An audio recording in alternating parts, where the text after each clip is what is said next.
Open Your Eyes is brought to you by the Belize Bank, our country, your bank, and Smart, bringing people together.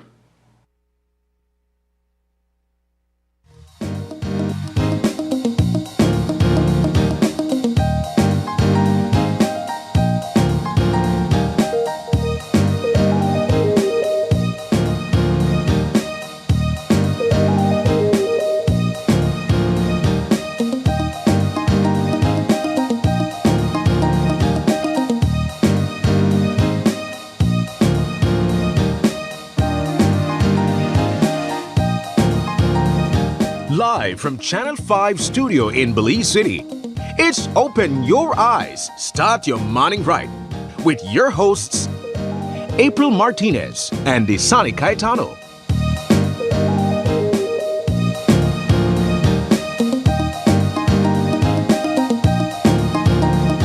Good morning and welcome to Open Your Eyes. Start your morning right. I'm April Martinez. And I am Desani Caetano. Good morning. And good morning, Belize. Thank you so much for joining us. It's Monday morning and it is December 2nd. It's officially Christmas.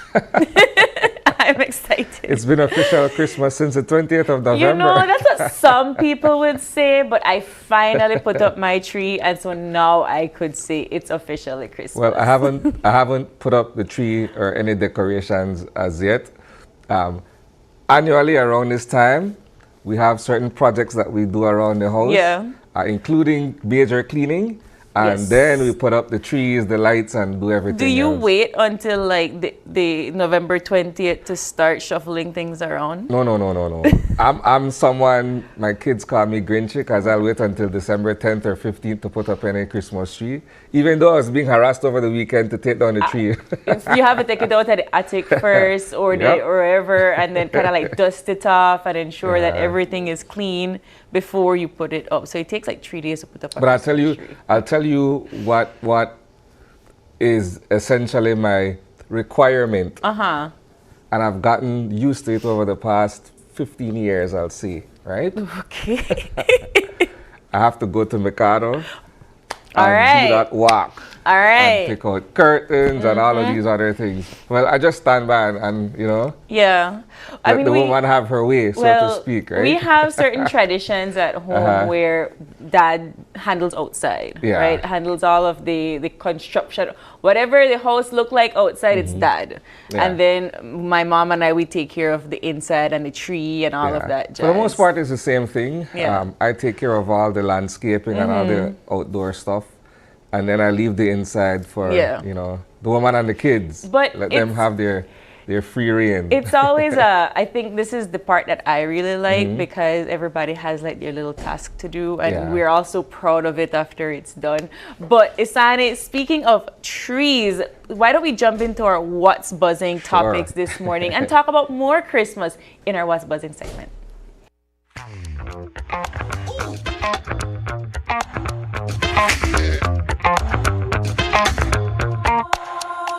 So on Friday, Belize City lit up, right? Downtown Belize City, I should say. All right. So as was planned, and this is an annual event since the Belize City Council took over the helm of it, there was a tree lighting ceremony. Yes. And this year, perhaps as with previous years, they have joined with Bowen and Bowen. So there were 2 tree lighting ceremonies basically. So Belizeans who flocked downtown had a 2-for-1 special, so to speak, right? We had the Battlefield Park where the giant Christmas tree has been erected. That was lit on Friday evening. And then at the Mule Park, where Bowen and Bowen has its Christmas tree erected, they had theirs too. And this was all sponsored by Coca-Cola. Now, if you're someone who's into fireworks and lights, and all of these things, that was the golden treat this weekend, at least here in Belize City. Yes. Well, you would know that this weekend, Belmont also did a tree lighting ceremony yesterday, actually. And despite the weather and the rain and everything, they had a ceremony and they, you know, lit up. But it wasn't just a tree. It was the entire park. The entire park was lit up. I think it was Sir George Brown Park, if I'm not mistaken. And that, it was crowded. Yeah. From what I made to understand, all their kids and their parents and their grandparents. It was a family event. There was a night market. It was spectacular. It was grandiose. I personally love that this time of the year when these things happen, because for us in Belmopan, because our landscape is not as big as Belize City, we have the circle, the ring road, and it's a nice beautification of this city, that it makes it look really nice and festive, and you drive around and you see all the lights, and it's quite, I feel warm and fuzzy inside. Well, it's a time of year, right? Yes. Where we all tend to, seek each other for that kind of comfort, the season, I call it, right? But yes, in Belize City, we had Marilyn Vanson performing before the audience. Yeah. We had several other performers as well. And I was able to speak briefly with the mayor afterwards. And he was sharing with me the success of this kind of initiative, where it does not come at cost to those who decided that they wanted to be in attendance. This is an initiative put on by the Belize City Council, spearheaded by Mayor Bernard Wagner and his team. And so for the past several years, they've been doing quite a stellar job of getting the tree up beforehand, because as we've been told as well, a lot goes into putting the tree together, a lot goes into planning for this one-off event and what have you. And for the next couple of weeks, perhaps until early January, this tree will remain a staple in the downtown area. Yes, and the same thing in Belmopan. Kudos to our Belmopan City Council as well. We saw them, started to make preparations, I think like 2 weeks ago, putting down, I think, sidewalks and so forth, so that people have a more easier path to walk on around the area. But what I also appreciate about the tree lighting ceremony, it's not just a one municipality event. I know we're talking about Belize City and Belmopan exclusively right now, but most municipalities have a tree lighting ceremony during December, at least the Perhaps first we week. could use the opportunity too to have our viewers who are from other parts of the country send in some images of, their tree lighting ceremony, if they had one in Punta Gorda, for instance, right? Send us, and then we'll certainly be able to share that with the rest of our audience. I was made to understand that the one in Belmopan was so packed and crowded that the entire part of the area was blocked off with all of these cars and so forth. People were walking from one place where they parked all the way to where the ceremony is because they just couldn't find parking. So it was pretty spectacular, and I think that we've kind of all looked forward to this time of the year. I'm curious to see what the one in San Ignacio, Santa Elena looks like in Orange Walk. Normally there is I think a silent competition of which tree looks better. I know sometimes people are out there across all six districts. You're like, well, I don't want to be biased, but I'm being biased. He's biased. We take the cake. No, he's biased. But I think there was one time, and I can't recall what year, that San Ignacio did a real tree. Did a real pine tree, and I think because it was real and the aesthetics and everything, they took the cake that year. But I have to say that this kind of basically jumpstarts the Christmas season for the remainder of December into January, because I think we took down our one in January last year. It was there for a while. Well, see, so here's the thing, April. In Belize, we don't necessarily celebrate Thanksgiving. It's not something that is it's not our holiday. Yeah. But because we're so much influenced by the US, we've taken it on in parts. Right? And so that when you have the Thanksgiving weekend, for many of us, it sort of signals, okay, Christmas is time. Here. Right? And when you look around, if you drive around at nighttime, you have Christmas lights already, being on display on some residences and what have you. And it's a reminder that we are at this time of year. And so I was on my way to work this morning, and the thought just crossed my mind, while we're celebrating Christmas and it's such a festive season, those of us who are spiritual and religious would tell you, well, we can't forget the reason why season, we're here. Yes, yes. I have to say that while you're talking about jumpstarting Christmas and so forth, and thinking about this time of the year of service and giving back, I can't help but think that Channel 5 does a wonderful event where we give back to our community and our viewers. And if you don't know what I'm talking about Give Me 5, of course. That kicks off Christmas season in earnest for us here. Yes. It's always on the first week of December. So talk to us a bit about that. So Give Me 5 starts tonight. It airs right after our 6 p.m. news here on Channel 5, where we're going to have prizes on prizes on prizes to give away. But you have to make sure that you drop in those tickets. I think last week I was seeing people come in and they're buying tickets. There was a flurry of activity here at our office on Friday with persons coming in to purchase tickets and what have you. And it's good for us in a sense. I'm speaking from a reporter's point of view here, where some of those individuals would have never met us in person until they come to the office, and then they see, they would see Sabrina, or they would see Paul or Brittany or whosoever, and that's when they get their sort of one-on-one. They're so excited when they come in and they talk to us too. It's one of those moments where they see us and we're real people. Yeah. But as you rightfully mentioned, Isani, this is Give Me 5 week, and it is $1.25 for a ticket. I know some persons, they go all out and they buy $50 worth of tickets, $20 worth of tickets.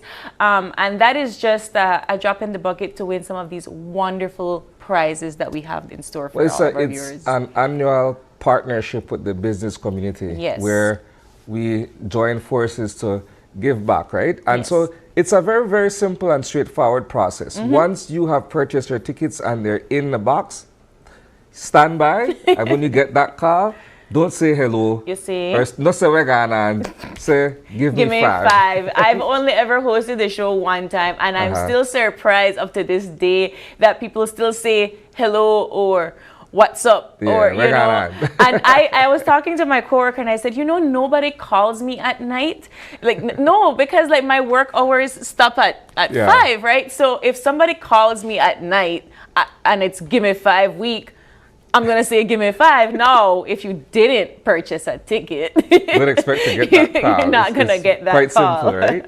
But yes, it starts tonight after our 6 o'clock news. At 8 o'clock, it starts here at One at other Channel quick 5. thing, April. So tickets can be purchased for the remainder of the week. Yes. So not because we're saying that persons are here over the past few days purchasing ticket, that means there's a deadline or what have you. No, there is no cutoff time. You can't come in all the way through to Friday to purchase your tickets. And I think my favorite part about it is that at the beginning we have our little punch, our bowl filled with tickets, and it starts at a low, a low count of tickets, and then as you see the week goes by, it gradually gets full. I remember there was that year where it was so full, it was flowing at the top, and we had to switch to a bigger container. So people, please go out here, come right here to the Coney Drive studio, purchase your tickets, and of course you get a chance to win these fabulous prizes. And when you get a call, don't say hello, say Give Me 5. And so along with the annual show, there are certain features within it as well. Yes. So it's not just, the hosts making those phone calls and what have you.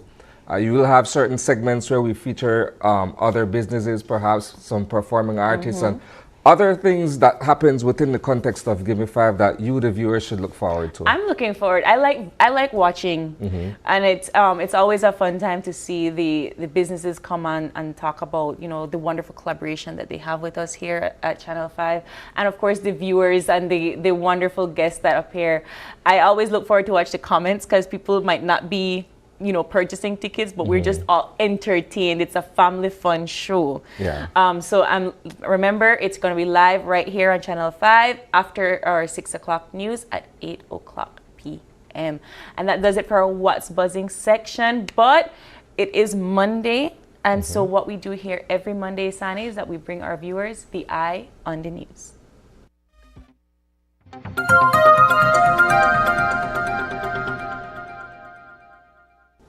So, the eye on the news this morning, April, is the news. Is the news. Please Yeah, tell us. So I'll take the opportunity to inform our viewers that as of today, December 2nd, we will be introducing our midday news brief. This has been long in the making. It's called News 5 at noon, right? We aim to deliver the top stories within a 10-minute segment. So it's bite-sized, right? I know that at 12 o'clock, most people are heading out for lunch or what have you. The beauty of this is that you can catch it on your device, so you don't have to be in front of your television at 12 o'clock. You can also catch it on Facebook or YouTube on your device, right? But the idea here is for us to be able to expand our products, so to speak, in terms of the delivery of news in a timely and efficient manner and as accurate as possible. Yeah. And so instead of waiting for 6 p.m. to find out what the headline items would be, tune in at midday and we'll give you a snapshot of what we're working on and some of the major stories throughout the course of the day, right? So we premiere that today and it goes on from there. Now, this is something that we've been working on behind the scenes diligently in terms of getting everything together. Yeah. It would seem, perhaps for others in our line of work, to be an easy undertaking, but it requires all hands on deck, right? As short as this product and this broadcast will be, it requires a team effort to be able to put it together, considering the fact that my teams are very busy during the course of the day, right? I'm curious to see how it's going to be executed because I know for the most part on our social media, we do bring the bite-sized line items. You know, if you go on our Instagram and Facebook, you'll see a short article per se, you know, or a short post that this is the headline, this is a bit of information. And so I know we are very active on social media with that. So how is that going to differ from News 5 at noon? This is a coming together of all the various products that we offer, right? So we have the 6 p.m. news. We have built a strong and formidable online presence with our digital unit. I'll call it as such for the purpose of this description, right? And so this comes together. This fits that part of the puzzle that perhaps would have been missing, if I could describe it as such, right? So our primary mandate is to be able to share information with our viewers, right?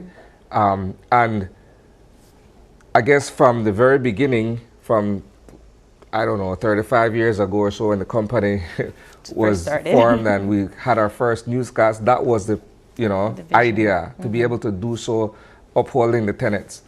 And so we have the 6 p.m., we have the online, and so we're adding this midday news brief.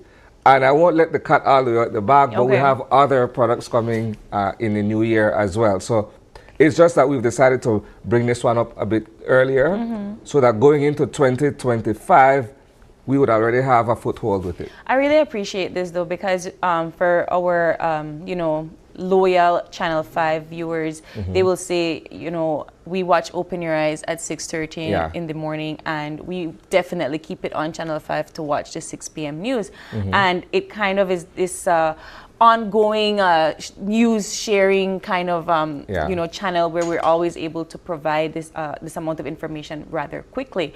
I think for viewers to understand really when it comes to the way that you all catch a story and make sure that you are reporting accurate information, you have to ensure that you find sources, not just the one particular source that is in front of you. So I mean, kudos to you and your team. That is going to be a very a lot of work, but I'm excited to see the news at noon. I have all confidence in the newsroom that we're able to pull this off, and we'll be able to do so at the highest standard that we were able to set for not only ourselves but for the entire industry in Belize, right? And so when I look at this in its totality, it's part of what we call a one newsroom strategy, where we're harmonizing all the efforts across the news department to be able to deliver on timely coverage, to be able to deploy and execute in a manner in which we're able to meet our deadlines, and of course, be able to deliver that as premium content to our viewers, right? Indeed. And so that's a long and short of it. I'm excited. I have the first week. I'm okay.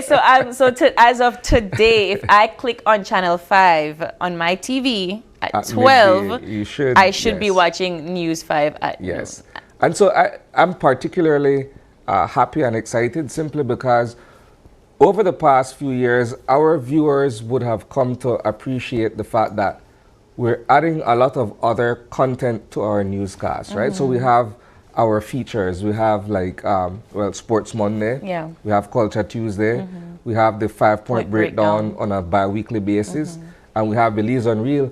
And of course, we have Bright Side. So aside from the hard news items that we cover, we try to be able to humanize a lot of it by being able to share content that is relatable to our viewers. When you watch Culture Tuesday and you see the Mennonites in action, for instance, right? It's something that reminds you about the diversity of our country by looking at the lives of other people and so on and so forth, right? So this is just one big part of what we're doing here. You know, one of the things that I will say I appreciate about this this new particular piece is that sometimes at 6 p.m.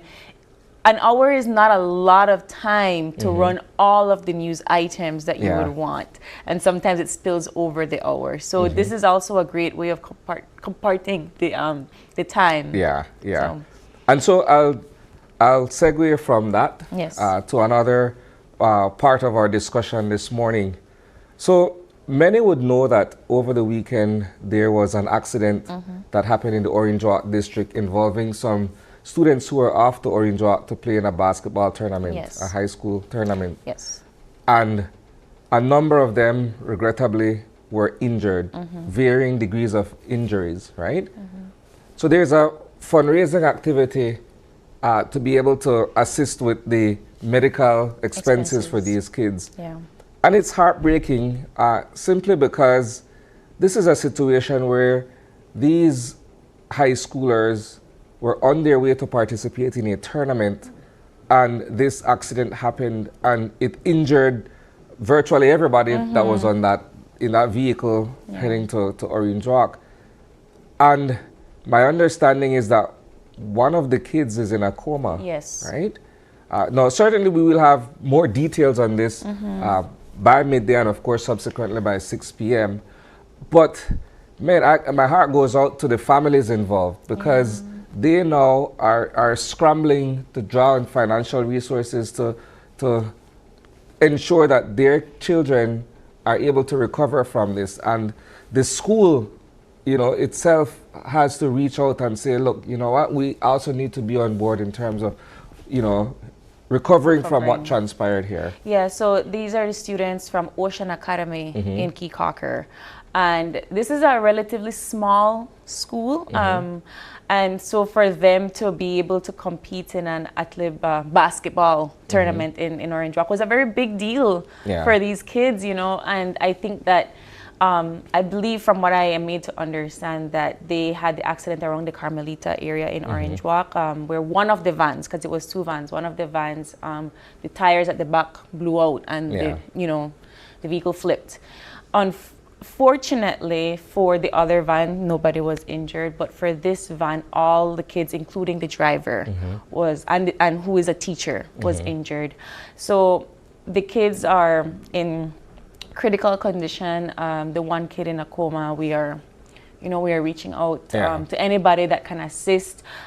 Schools across Belize are raising funds to give. I saw that there was also a candlelight vigil. There was a candlelight vigil at Keycocker on Saturday, you know, just to kind of like bring the community together to bring to raise funds. If you are just donating, there is an Atlantic Bank account to send your funds to. The school is raising money, you know, for cash. And so everybody's just trying to rally up around these three boys and the one teacher, because these kids are 14, 15 years old. I went home immediately and hugged my brother. Like that's how I felt, because this is a recreational activity. They were just on their way to do that, and all of these innocent lives were gravely injured. So we're hoping that the entire community, the entire country can assist. Schools across the country, like I said, are collecting funds and donations from their students and their parents in order to give and to send to these kids. All right, so as I've mentioned earlier, we'll have full details of these stories and more. There's a lot that took place over the weekend that we will be sharing with our audience throughout the course of the day. So certainly, we encourage you to join us this evening at 6 p.m. for the full broadcast. And of course at midday for your little nugget. Is that what you're calling it? The nugget of news at 5. But yes, that does it for our Eye on the News this morning.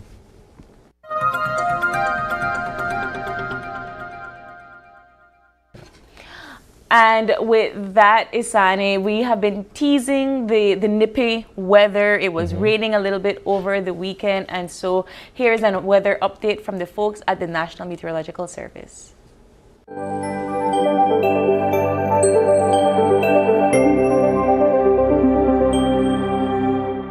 Good morning. Relatively moist conditions will report sunny skies with cloudy spells today and partly cloudy skies tonight. A few showers or light rain will develop mainly over central and southern areas this afternoon and evening, decreasing tonight. Isolated showers will develop around the country Tuesday, increasing slightly along the coast Tuesday night. Winds today will blow from the north and northeast at 10 to 20 knots with occasional higher gusts. Moderate seas will become rough at times and a small craft caution is in effect. High tides will occur at 11:18 this morning and 10:10 tonight. Low tides follow at 4:03 this evening and 5:46 tomorrow morning. Temperatures this afternoon will peak at 75 Fahrenheit up in the Maya Mountains, 85 along the coast and 87 inland. The sun will set at 5:16 this evening and the moon at 6:31. In the sargassum forecast, impacts, if any, from sargassum will continue to be minimal as observations show little to no sargassum over our area. That's the latest from the Belize Weather Bureau. Do have a pleasant day. All right. Thank you to our friends at the National Meteorological Service for that weather update. We have a jam-packed show lined up for our viewers this morning, starting with Take the Right Path to End AIDS. And this conversation is going to give us the opportunity to support those living with HIV/AIDS and to promote education on prevention and treatment. Our second conversation this morning is dubbed Sustaining the Future of Aviation Through Security. We will be joined by members of the Belize Department of Civil Aviation for us to have that discussion. And in our third and final segment, it is all about celebrating autism, creating spaces in all places. We'll be discussing the current state of autism awareness, challenges faced by families, and the programs available to help those on the spectrum in Belize. But before we get into all of that and more, we got to take a quick break. And when we come back, it's all about the Take the Right Path to End AIDS. We'll be right back.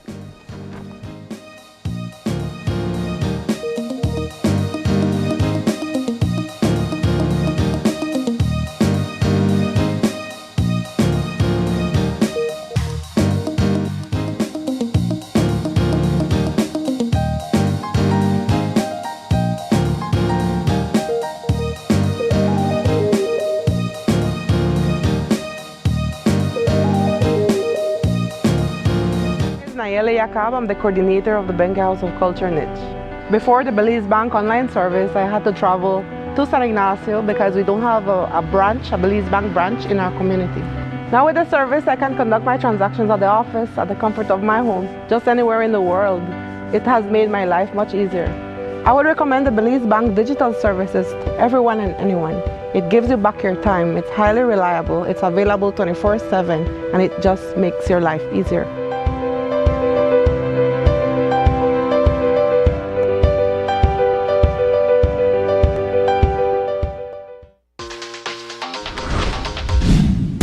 I'm connected. Yo. I'm connected. We're connected. Create the perfect broadband bundle that fits your style with Smart Connect. With the Junior Bundle, get 50% off your national calls and up to 6 gigabytes of data at no extra cost. Get postpaid added on for an additional cost of only $25 with the Prime Bundle. Stay connected with unlimited smart-to-smart calls plus 6,300 megabytes of data and free international minutes. For the family, get the Binge Watchers bundle with Netflix add-on for only $28.13 more. This bundle gives you 4 profiles with unlimited streaming on multiple devices. Visit a showroom near you to sign up and personalize your own bundle combination with Smart Connect. Smart, bringing people together.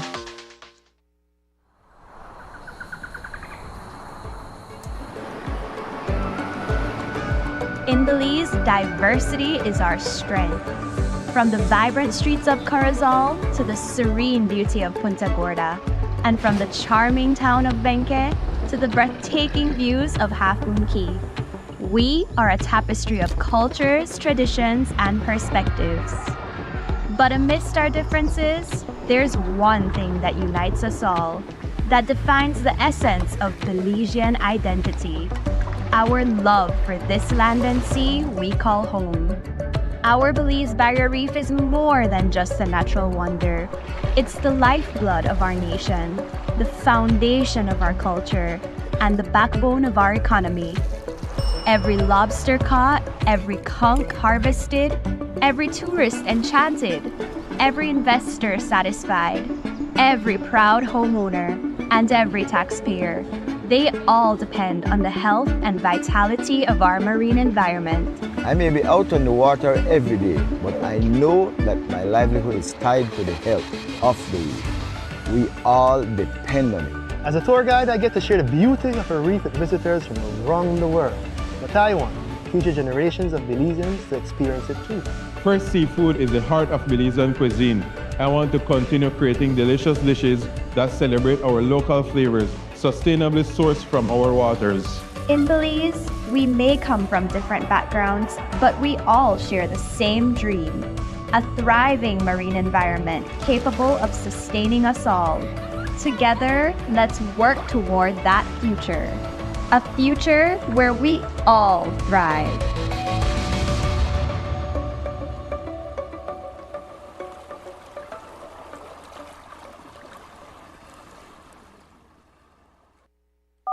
And the first call of the night is, and remember, don't say hello, say, "Give me 5." The biggest giveaway show of the year is back with new prizes and surprises. The fun starts at 8 p.m. on Monday, December 2nd and ends on Friday, December 6th. Give Me 5 coupons are now available for 25 cents each on our Channel 5 website and at our studio on Coney Drive in Belize City. Fill out your coupons and return them to our Channel 5 office. Remember to tune in at 8 p.m. every night from December 2nd to the 6th for awesome entertainment, giveaways, and many prizes. Don't forget, when your phone rings, don't say hello. Say, "Give me 5, give me 5, give me 5."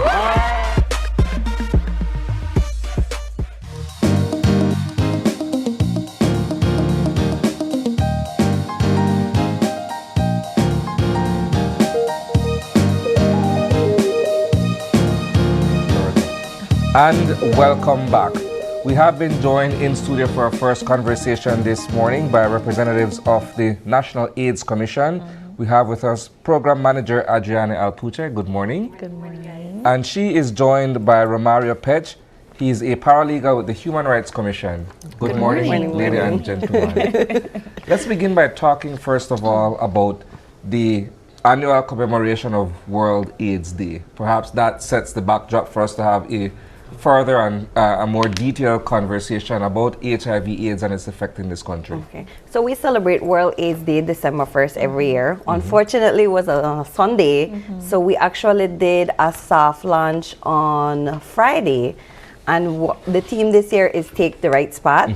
So works into Human Rights Commission and the rights that we have as human beings in Belize, and specifically with HIV. So we did have our opening on Friday, and then from there we had a bunch of activities surrounding the team and everything, and then we also have Mr. Romario here with us to talk about a little bit about Human Rights Day that is coming up as well. Yeah. So when we're thinking about take the rights path to end AIDS, it's not just about treatment that we're discussing, we're also talking about prevention. So what are some of the activities lined up that the National AIDS Commission has in order to kind of champion this theme? We've had a lot of conversation with different organizations and different entities about basic human rights and how it links to HIV. A lot of us take for granted of knowing our rights, and a lot of us don't know our rights. So we've had a mini sensitization. That's what we've been doing a lot. We've been also doing communication strategies that enhances your information about HIV, but also doesn't stigma and discriminate a specific group, because when we hear about HIV, we think one population that has it, and it's HIV is everyone's business. So we're trying to restructure the communication that we're doing and saying it's a human rights thing, and everyone is involved.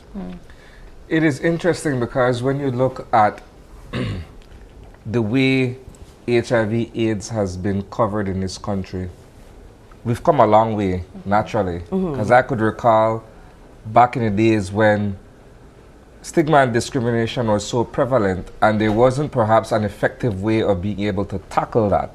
Now, with public awareness and the information that is being shared, we've sort of shaped the way how people view persons living with HIV/AIDS and how they educate themselves, right? So we've come a long way in that regard, perhaps. But on the other hand, some would say that HIV/AIDS has sort of taken a backseat to other social and public health issues and what have you. Let's talk about that. I mean, it's a good and a bad thing. We're thinking about it.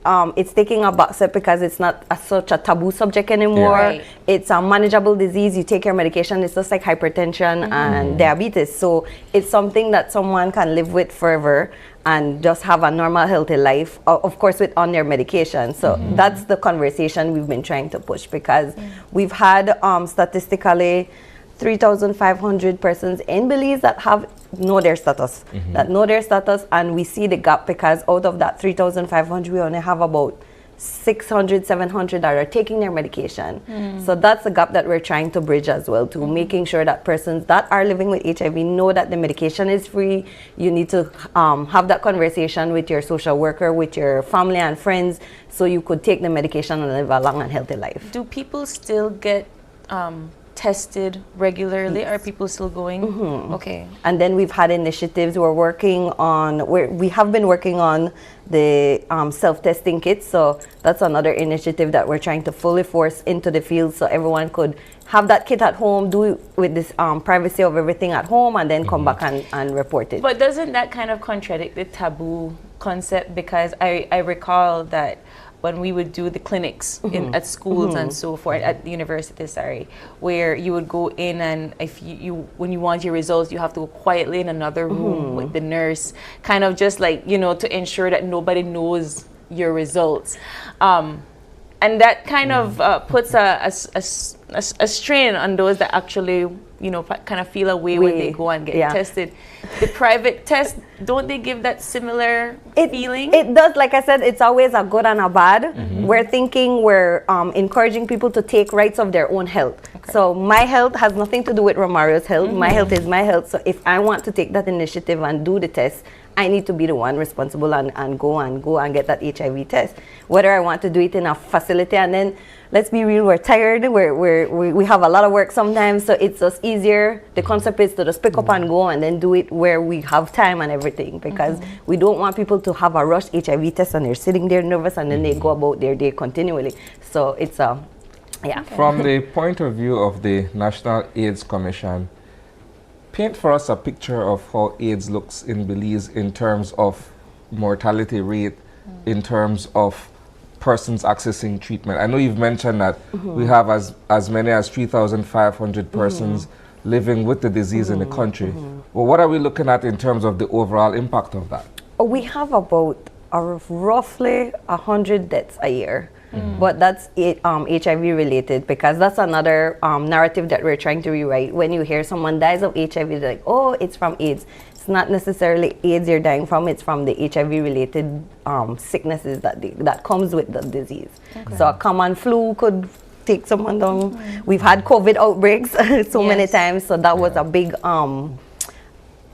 big disease that we were trying to work hand in hand with HIV. So, Romario, I want to get you in on the conversation and talk about the Human Rights Commission of Belize and your collaboration with the AIDS Commission. Well, for the most part, when our discussions have of course mainly been with regards to the discrimination part of it. What Adriani has been mentioning with regards to the new kids and so forth, we are hoping to advocate further, for the most part, for access to services, right?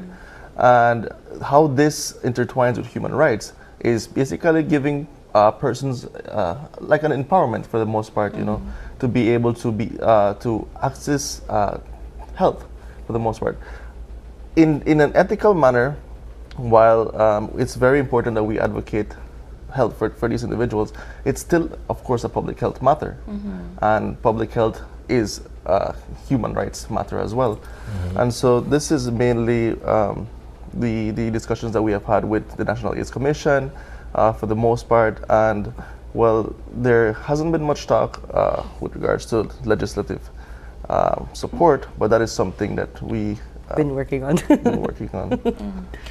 When we talk, when you all, with your clients and your patients, I would say, how often is the conversation like with when they go and receive treatment? Is there discrimination in the medical facilities? Is there discrimination in the social spaces?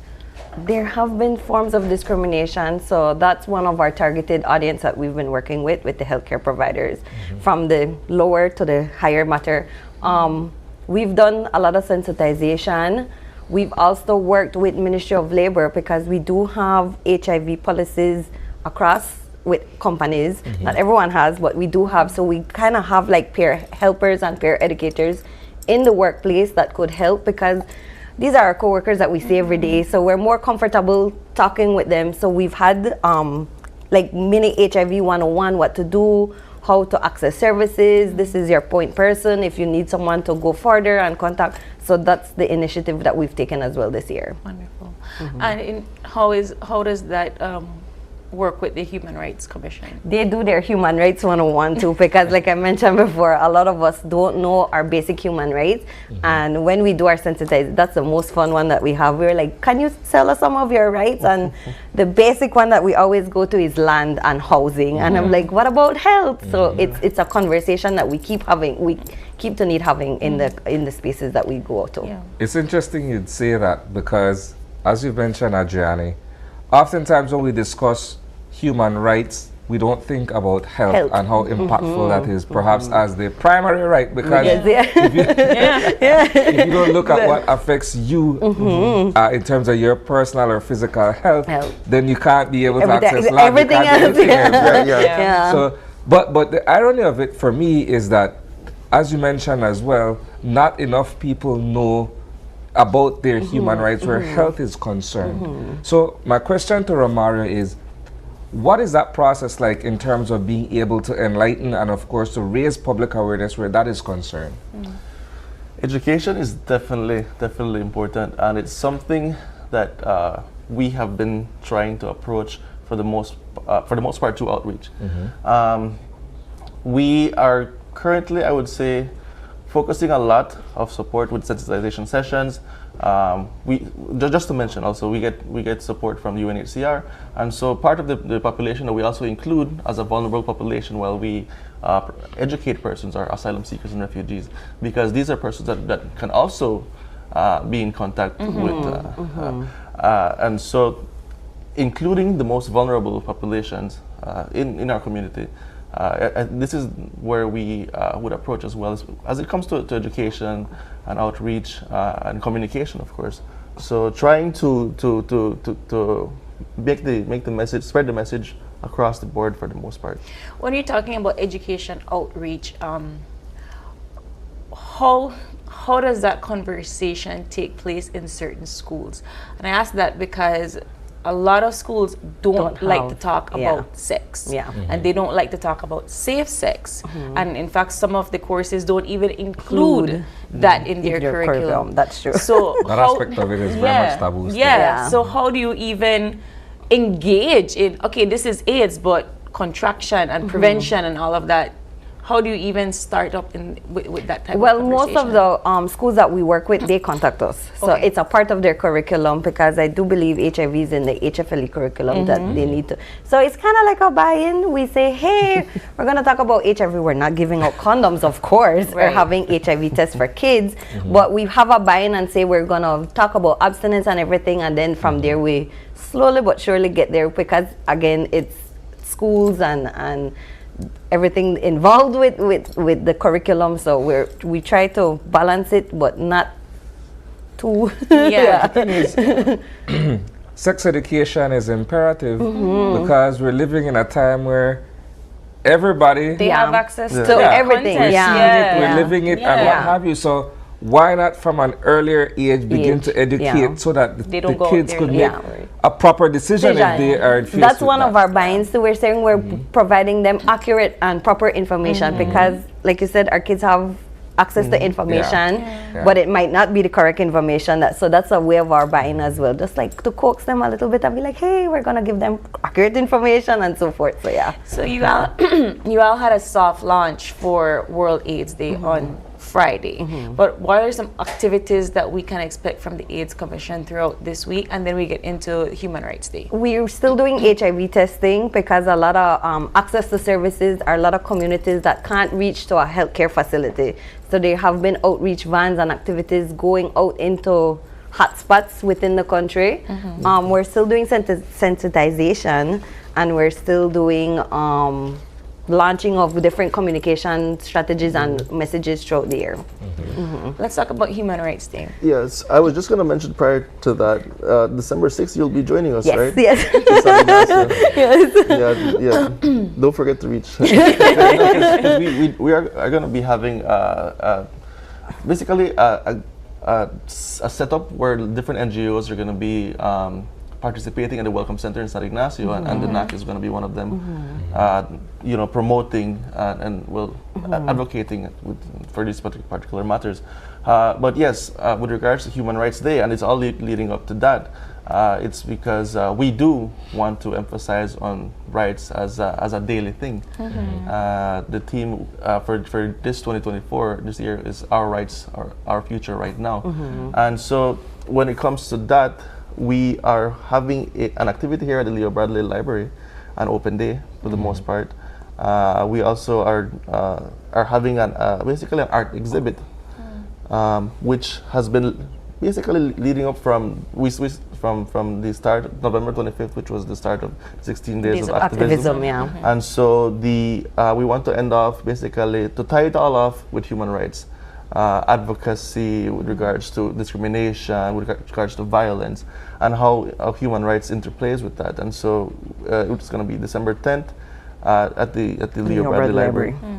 Are you all able to take these activities outside of Belize City and other municipalities and so forth? We do. Yes. Yeah, we do most of our outreach in Belize, but we do find time to go to schools out district, and then we have our contact persons with Belmopan and everywhere else that if we can't physically make it, we have our peer educators out there that could go into the systems and do their presentations. So let's step back a bit and talk about the soft launch event that was held on Friday.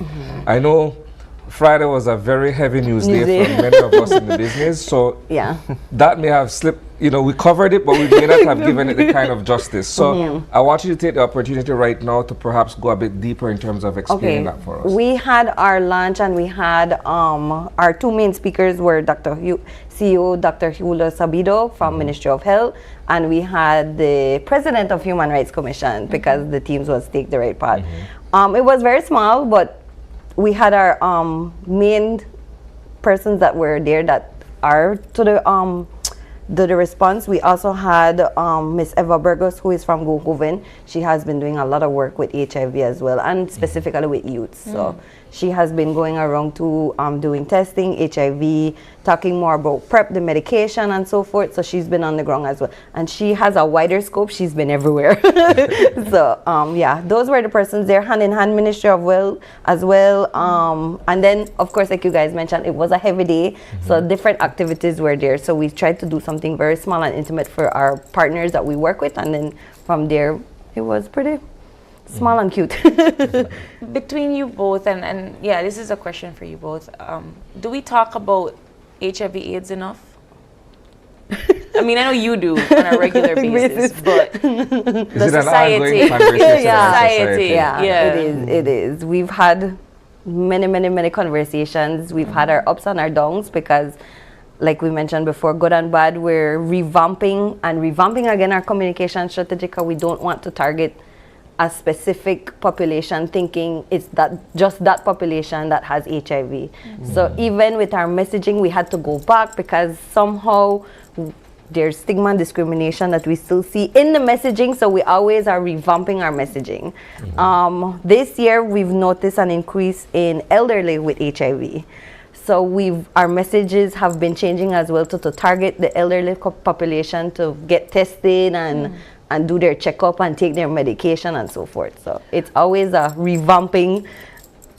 Is it because they are finally getting tested? Yeah, it's okay. Yeah, it's interesting. I know. Every year, our statistics were like, wow, a new generation or a new population is getting affected by HIV, and we're trying to figure out what's the reason why they're not. So yeah. When you look at the overall picture, where Belize is concerned, are the numbers going down in terms of a trend, or are they increasing? They're going down, but they're also increasing because we're getting HIV testing, but they're new population, they're new persons that are getting tested.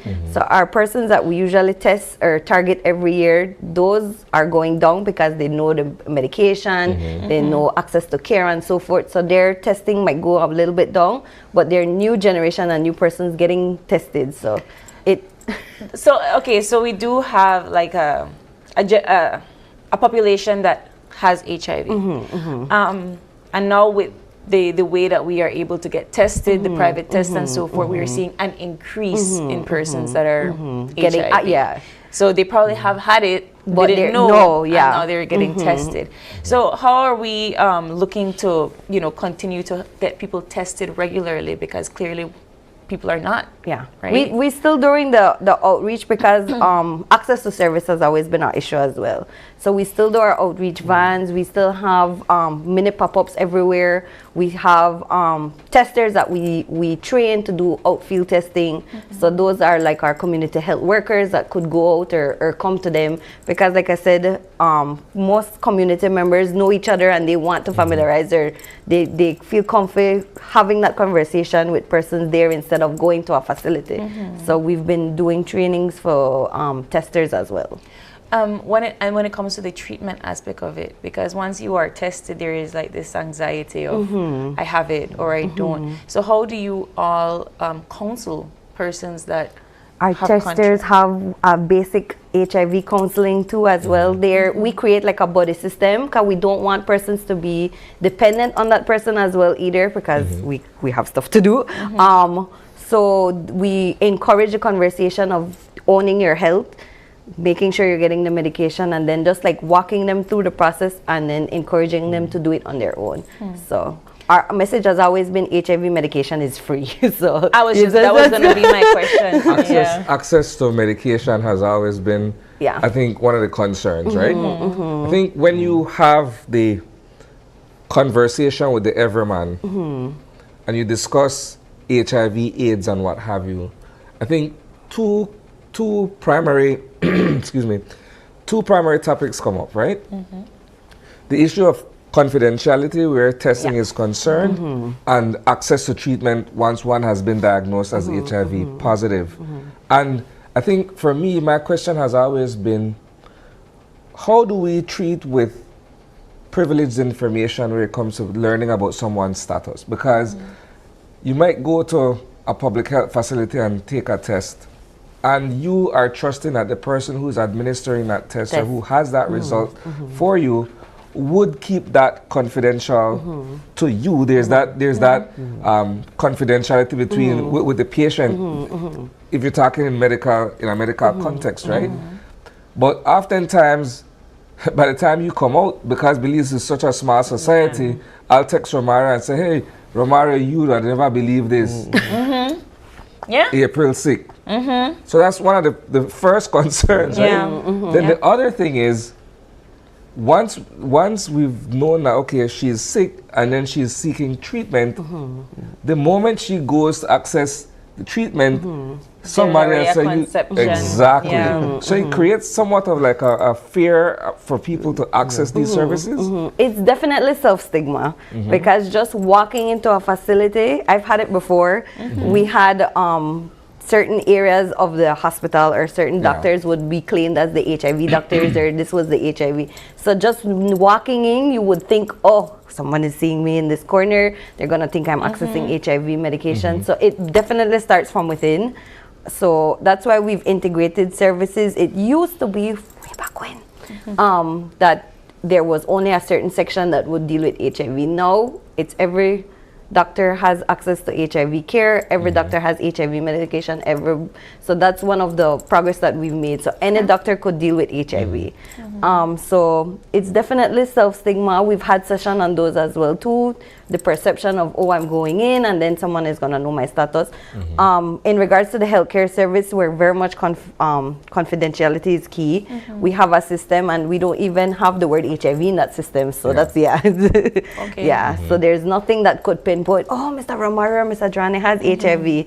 So it's just, we're doing away we're doing away with a lot of nuances, and I appreciate that. But I think that now that we are going into this era where we're pushing testing, right, we're seeing our numbers kind of go up when it comes to persons that are living with HIV, in terms of educating their basic medical rights, their health rights for persons that are perhaps older.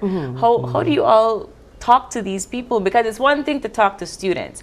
It's another thing to tell your grandfather, hey, you need to get your treatment. It is. It's a completely different cultural thing. A lot of people think that when we have our sessions, it's the same thing that we're saying over and over again. And we've sat down, their project coordinator, Ms. Liz, and I, we sit down and we revamp every presentation that we do, because the conversation, like what you said with a student, and then a student within the school system and a student outside is completely different. So every conversation that we have is completely different. It might sound almost the same, but we have a little tweak there.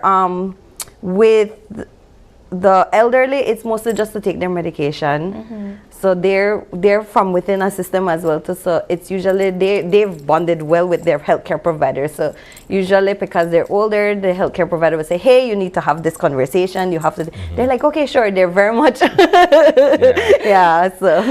So for persons that want to access information on this particular theme or just on HIV and AIDS in general, where can they find it? We have our website, nacbelize.org, and then we have our WhatsApp number, messages, of course, because a lot of calls. We take calls, but sometimes it's a yes, and then it kind of slips our mind. 610-5051, and then Romario has we have a human rights. Yeah, we also do have the Human Rights Commission of Belize Facebook page, Instagram, that you guys can follow, and also we have all our information there, our phone numbers, emails, and just to add, for any person that may feel discriminated or violated at any point, they can reach out to us in this particular regard, in this theme, and we will try our best to advocate, support, refer. And then your calendar of events one more time for our viewers.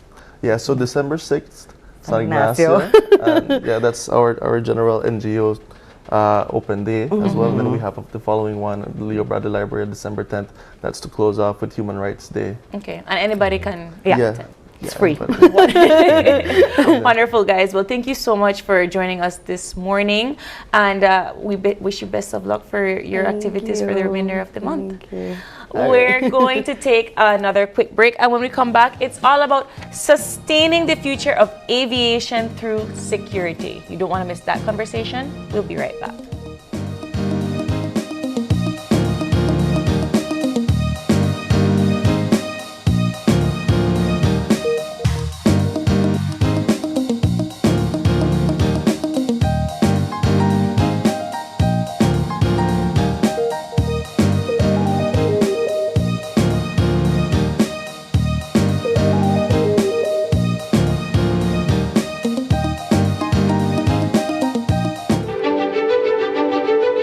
Technology is ubiquitous, and it's transforming how, when, and where we work.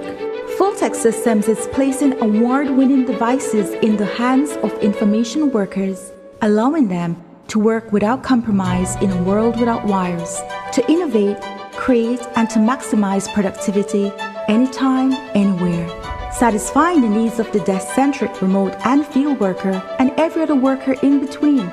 We are providing the industry's best devices to businesses going through the process of digital transformation. Partner with us today to provide the solutions that will allow your employees to work effectively and efficiently to enhance your customers' experience.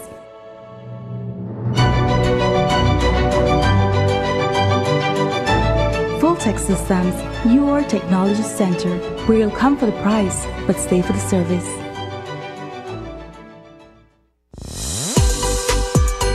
This Christmas, get into the joy with Uno Fuels. Imagine winning a shiny motorcycle, a brand new 50-inch TV, or grocery coupons to make your holiday shopping easier. The surprises keep coming. All you have to do is visit Uno, and for every $25 on fuel, you'll get a coupon. Fill out and participate. Get a coupon for each quart of Uno lubricants or 2 for a gallon. Visit your nearest Uno gas station today, fill your tank, and drive into Christmas cheer with Uno. Uno, a brand committed with the future. My name is Hermine Vega. El Patio Grill has been using Belize Bank for over 25 years. We only use Belize Bank at our restaurant. That's why we were able to win this trip to Europe. I had never been to Europe. We found out it was Madrid, and we were excited, and we went to this football match. The teams reached before the game, and everybody was just outside, you know. You can't explain. The noise just roared like 3 blocks down the street, but when you got in there and you saw 70,000 people in there, that was amazing. I couldn't believe it was happening. I had to pinch myself to make sure it was real, you know, because it's a one-in-a-lifetime experience, I'd say. My lucky plus one was my son. He's 18 years old, so he was really excited and he enjoyed it as well. He said it's his best trip ever, so it's a priceless experience that we got. Belize Bank has always been there for me. Whatever transactions or whatever I need to do, they're always there for me. I would recommend everybody to use Belize Bank. This is the oldest bank in our country, and they continue to do their best. Belize, get ready. In Your Kitchen, Belize Edition is bringing you simple, healthy, delicious meals made just for you. Join Chef Ainsley and our team of nutritionists as they show you how to turn local favorites into nutritious, tasty dishes. Plus, discover the amazing health benefits of everyday foods right from your kitchen. Join us every Monday at 7:30 p.m. on Channel 5 for healthier cooking that's easy and fun. Brought to you by the Ministry of Health and Wellness, with support from Taiwan ICDF, making healthy cooking a Belizean tradition. And the first call of the night is, and remember, don't say hello, say, "Give me 5." The biggest giveaway show of the year is back with new prizes and surprises. The fun starts at 8 p.m. on Monday, December 2nd, and ends on Friday, December 6th.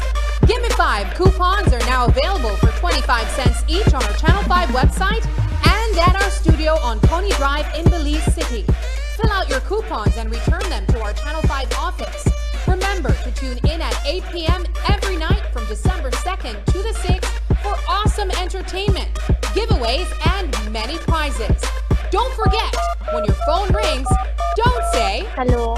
Say Give me 5. Give me 5. Give me 5.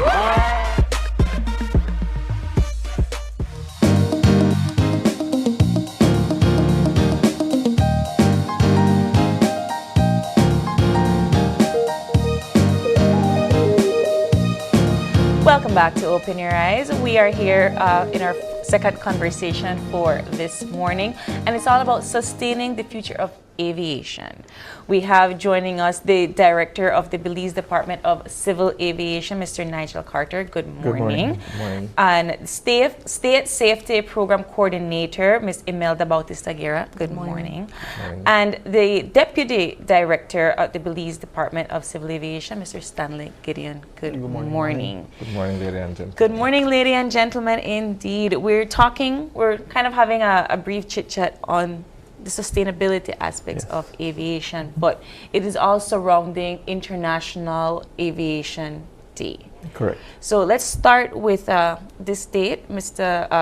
Carter, and then we'll move on to the rest of the Sure. topic. So every December 7th, we celebrate International Civil Aviation Day. This year, that is no different. We plan to conduct a whole week of activities. We want to have what is referred to as a safety awareness week. As opposed to just keeping it to one day, we wanted to expand a little bit. We wanted to ensure that we make the Belizean populace and the Belizean public aware of what aviation is, how aviation contributes to Belize.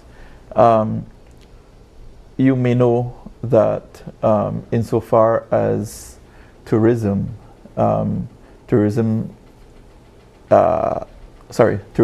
accounts for about 50 to 60% of GDP of Belize. And while that number is extremely high, we like to tout that aviation is one of the pillars of tourism.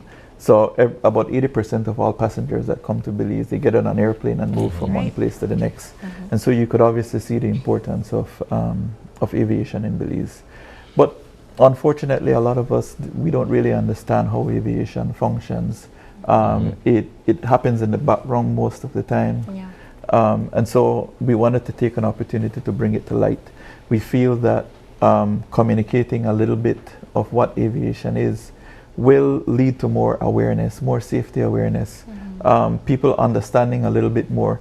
During the last hurricane, for instance, the last tropical storm that passed Belize, for instance, we put out a couple of press releases, and we did ask that the public maintains calm, patience, because there would be delays. A lot of the time, people just want to get on an airplane and they move from one place to the next, irrespective of what the weather is like. You know, there are many things that you could encounter on an airplane that are generally caused from the wind. There's reduced visibility, there's turbulence, extreme turbulence, and so forth. So there's a lot of impact to aviation from these weather systems, and so it's safer to keep the airplanes on the ground for that period of time.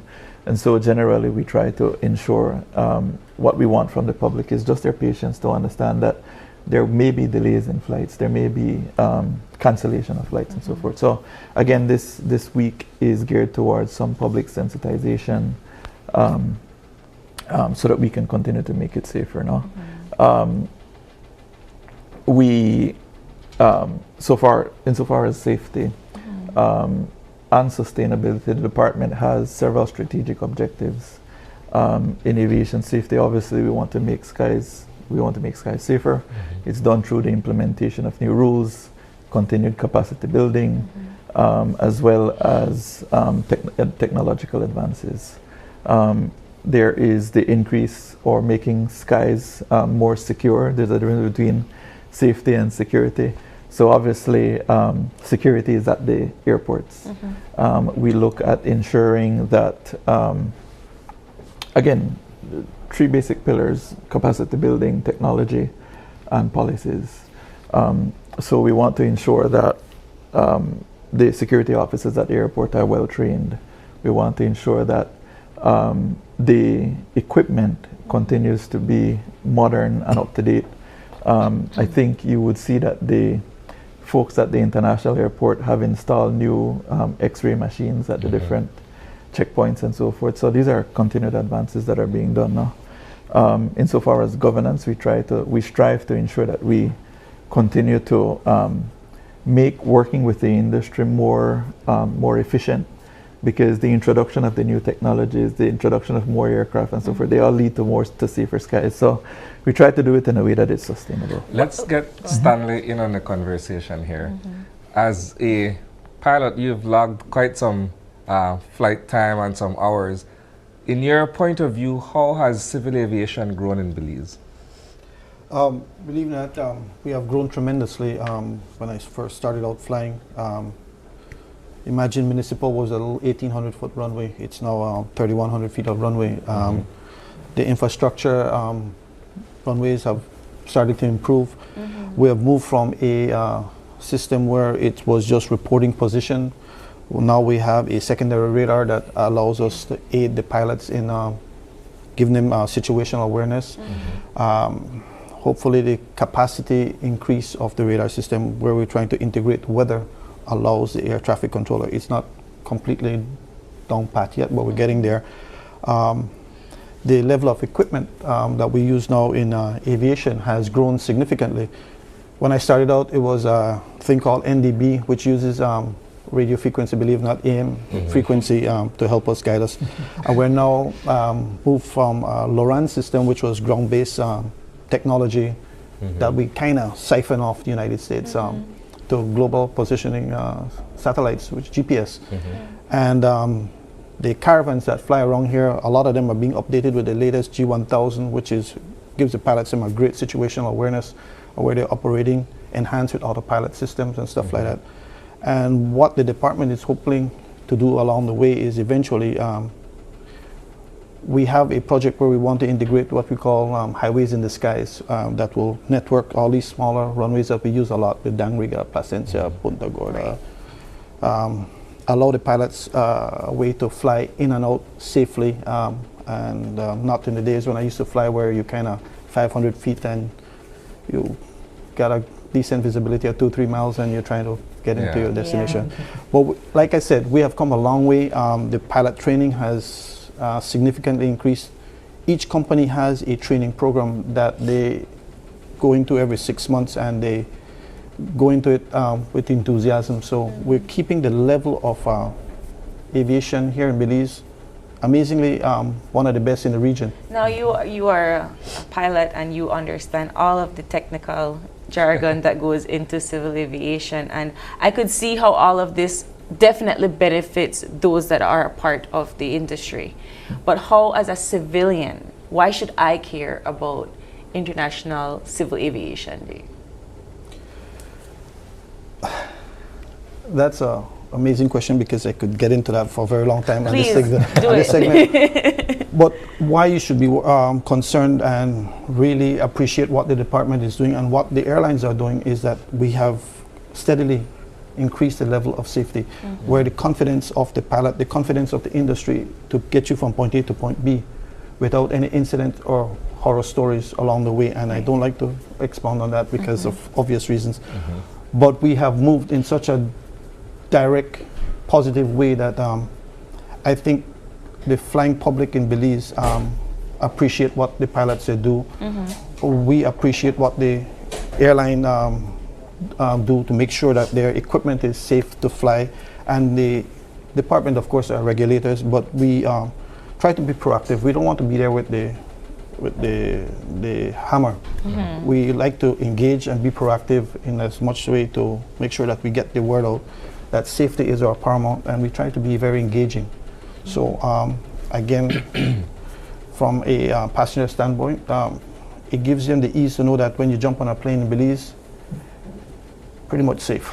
As these, sorry, go ahead. So to boil it down a little bit more, let us take care of it, and you just need to be comfortable. No, I won't be concerned the whole time. No, I won't be concerned the entire time I'm on an airplane. But that's just who I am as a person. It is the safest mode of transportation. Yes. It is, but is it the most sustainable mode of transportation? It is. It continues to be. And Ms. Bautista, who is our State Safety Program Coordinator, as well as our Environmental Protection Coordinator, could expound a little bit. But insofar as sustainability, we try to measure growth, obviously. The use of the caravan has been very successful in Belize, and we recognize that, so we continue to work with the airlines to ensure that they continue to use this type of aircraft with continued success in a very sustainable way. Insofar as sustainability, as Deputy Director Gideon was mentioning, we want to, from an environmental standpoint, the International Civil Aviation Organization, the aviation community, has agreed that we will have net zero carbon emissions by 2050. Okay. The baseline was set in 2019, so we used the carbon emissions from 2019, and we're saying that even though aviation will, at the very minimum, double by 2050, we're going to have the same amount of carbon emissions from aviation activities. And so we're sustainable in a safety way, in a financial way. We try to work with our industry to be sustainable in a financial way. The program that Deputy Director was mentioning insofar as putting the roads in the skies, it increases efficiency and sustainability by making more direct routes. So instead of having to navigate, we used to have a thing that as pilots we used to call it I follow road.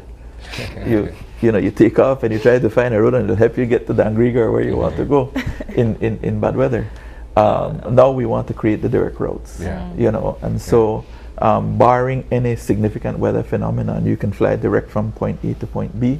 And you can see flying in a straight line is obviously more efficient than flying, than following the roads. So quicker time, less fuel being consumed. Exactly, exactly, and guaranteed arrivals, because now you can get there, and the pilots can actually go lower because of the instruments that are on board the aircraft, and actually get in and have a successful flight. So they don't have to return when you can't see the runway in front of you.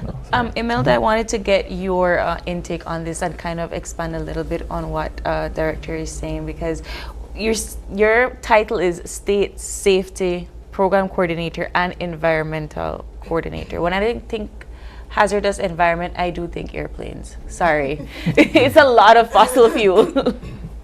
Yes, so you may ask yourself what the State Safety Program is really about. So in aviation, this is a structured framework established to ensure the safe operations of a country's aviation and its airspace. It is designed to manage and to improve the safe operations, and systematically by complementing it with the safety standards that the international community sets out there. Okay. So you work mostly with persons that are within the aviation? Behind the scenes. And how have persons taken in this information? I would imagine you have to give an update. Actually, yes, it's a program designed, as mentioned, to manage, and the airlines are part of this program as well, but as a safety management system. So they would need to follow, like I mentioned, the safety standards. We develop policies, guidance materials for them to, keep improving aviation safety in the community. In Belize, I know you're talking, Director, about tourism as one of the main ways that we utilize aviation in Belize, but cargo and other different forms of trade and so forth, private transportation, which is, I know that's not something big in Belize, but it does happen. When you're talking about the roads in the sky and so forth, how are we starting to navigate all of the traffic of all of these different ways that aviation comes into Belize? Wow. So there is a national air navigation plan for Belize. And that national air navigation plan ties into regional air navigation plans and then global air navigation plans. Basically, we collaborate with what we refer to as adjacent air navigation service providers. So the next guy that's beyond our borders, we coordinate with them. And of course, the air navigation service provider that is above us. through all of these collaborations, we ensure that we connect the airplanes from point A to point B. So there is seamless travel from Houston to Belize, no issues. The rules are all the same. We try to ensure that they're international standards that aircraft operators comply with. So when you take off from Houston per se and you fly over Mexico and then to Belize, the rules that they're following is pretty much the same. And they can ensure that obviously they're not breaking the rules, and then the safety standards are pretty much the same. Because if you're following one set of rules, for instance, if you're saying drive on the left, I'll break it down for you. If one country is saying drive on the left, the next one says drive on the right, then obviously you have opportunities for collision, right? So basically same rules, so that as the airplane moves from one place to the next, one air navigation service provider to the next, you have parity, and they know what to expect when they come in. Insofar as what are some of the other benefits, logistics, aviation plays a huge role in logistics. In Belize, I think we're seeing some of the airlines wanting to commit to dedicated cargo airplanes because they can see that they're moving so much cargo. So that's some of how aviation continues to contribute. And obviously moving the cargo from point A to point B does, again, makes tourism even more sustainable. It provides for fresh produce getting from point A to point B, for instance. You know, like you said, insofar as private aviation, there's not too much of that right now. But there is a community, and we continue to fulfill the needs of that community as well. I ask these questions simply because every time a pilot or somebody from the tourism board always comes in, I always want to know why there are no direct flights to the Caribbean. And I would imagine that it's because there's a lot of rules and layout that has to go into this process, right? I think direct flights to the Caribbean is I'll give you my perspective on it. Okay. Sure. And I've shared it in meetings as well. A lot of what the Caribbean offers is pretty much the same. So what Belize offers, what Jamaica offers, what Bahamas offers. There's the beach destination, and then Belize, even though we have that rainforest type tourism as well, usually when a tourist because we're leisure type aviation, you go from point A to point B, you spend your week in that destination, and then you go back home. So there's not a lot of passengers that want to come from Jamaica to Belize to fill the airplanes.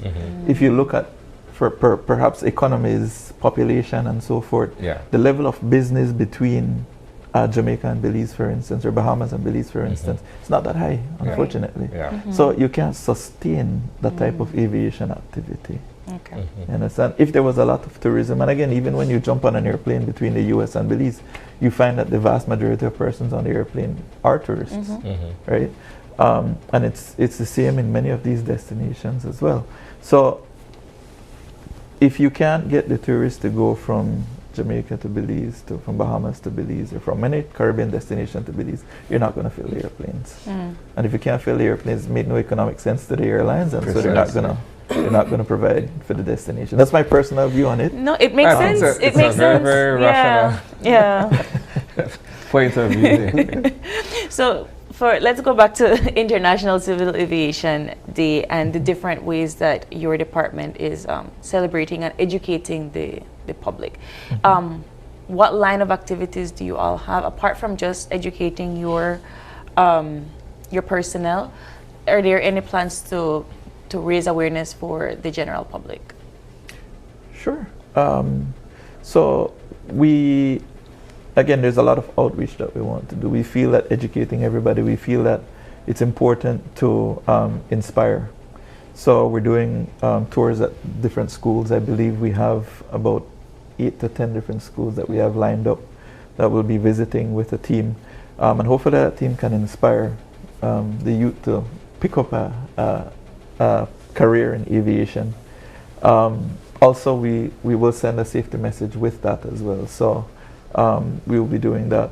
We are also, we have a quiz competition. So for the primary schools, there's a quiz competition. We'll select 12 winners. Those 12 winners will get to experience aviation if they haven't already.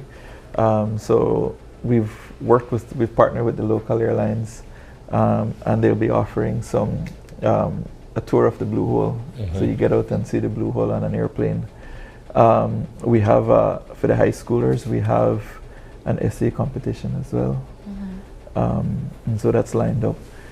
We are culminating in a safety seminar for the aviation industry. During that seminar, we'll discuss several matters that are important to aviation, search and rescue. So airplane goes down, how do you manage that situation, both from a searching aspect and the rescue mission afterwards. We want to share the work of NEMO and how NEMO will collaborate with the Department of Civil Aviation. In the event there is a large-scale accident, we will continue to discuss that so that we can grow the topic and try to ensure that we can take the best benefits from it. And then I think at the end we're going to be having a panel discussion, key members from the industry, talking about where aviation was, where we're going, what are some of the safety challenges that we're seeing in the future. So a lot of what the safety program is about being proactive about things. And so you have to be able to look ahead and understand where are the risks and try to ensure that you can mitigate those risks before they even show themselves. And that's why aviation is safe, and that's why you should worry about flying on an airplane. The safest mode of transportation. Safest mode of transportation. I think that for my final question, we're talking about raising awareness and promoting education among the young people. Do we see people, applying to be pilots? I think every kid's school first, right? Every kid's dream. I think that was like when I was 5. I want to fly a plane. You want to be able to do it, right? We continue to see a steady stream of pilots coming into the country. So a lot of young Belizeans are starting to do that now. Traditionally, we had seen a lot of the younger pilots from either Belize City or San Pedro. Now we're seeing young pilots coming from all over Belize, from Corozal, Punta Gorda. I think the last I saw was even down in Stan Creek. And so we're seeing a lot of pilots come from all over the country now, and that is something of pride, because you're seeing that it's starting to impact Belize at a greater level. As I mentioned, aviation will double at the very minimum, and so we will continue to need those. Let's not forget that the schools now, I think St. John's Junior College now has an aviation management course that they're offering. And we've had other discussions with other schools as well that are interested in implementing aviation studies. So I think you're seeing more and more a desire to move to understand what aviation is and ensuring that persons can benefit from aviation. It's a very good source of income for people. Aviation jobs are not low-paying jobs. They're usually high-paying jobs. They're mid-range jobs. That's what you mean if you start with. Yeah, I should have, right? But yeah, and so you're seeing a lot more interest in it. We should be hiring air traffic controllers. I'll put in a plug.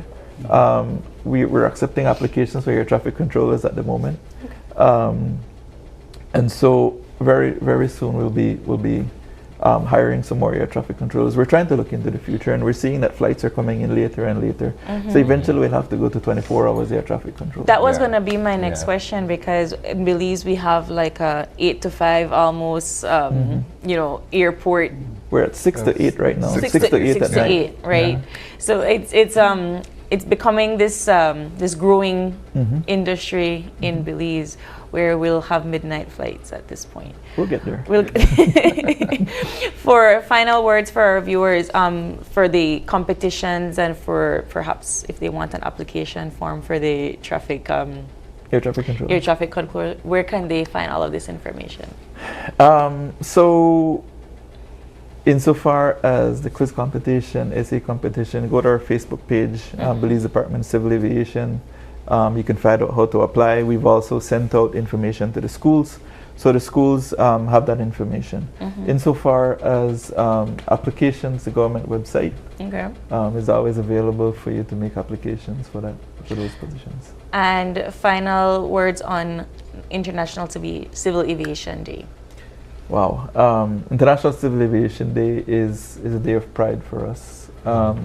We celebrate the signing of the Chicago Convention. The signing of the Chicago Convention basically established a harmonized set of rules for aviation, as I mentioned to you, moving from point A to point B. Aviation has come a very long way in Belize. I believe that we try to move everything forward. Wherever you find something, make sure that by the time you leave it in a better place. And we continue to strive towards that. That's generally what the team here and what our team does. We try to improve incrementally as much as we can. And I think International Civil Aviation Day is just an opportunity to look at that. We want safer skies, and we want to do it in a very sustainable way. Ladies and gentlemen, thank you so much for joining us this morning. And I hope that we get more information about International Civil Aviation Day on the day. Right? Thank you. December 7th. December 7th. All right. Thank you guys so much for joining us this morning. Oh, thank you. Appreciate it. We are going to take another quick break. And when we come back, it's all about celebrating autism, celebrating spaces in all places. We'll be right back.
And the first call of the night is, and remember, don't say hello, say, "Give me 5." The biggest giveaway show of the year is back with new prizes and surprises.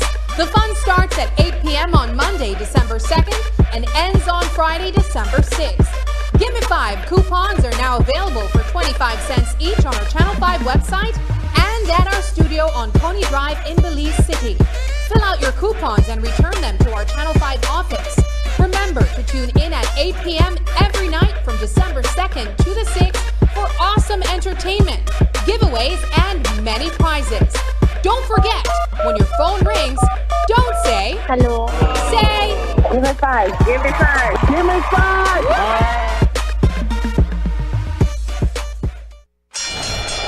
Ladies and gentlemen, this is what you've been waiting for.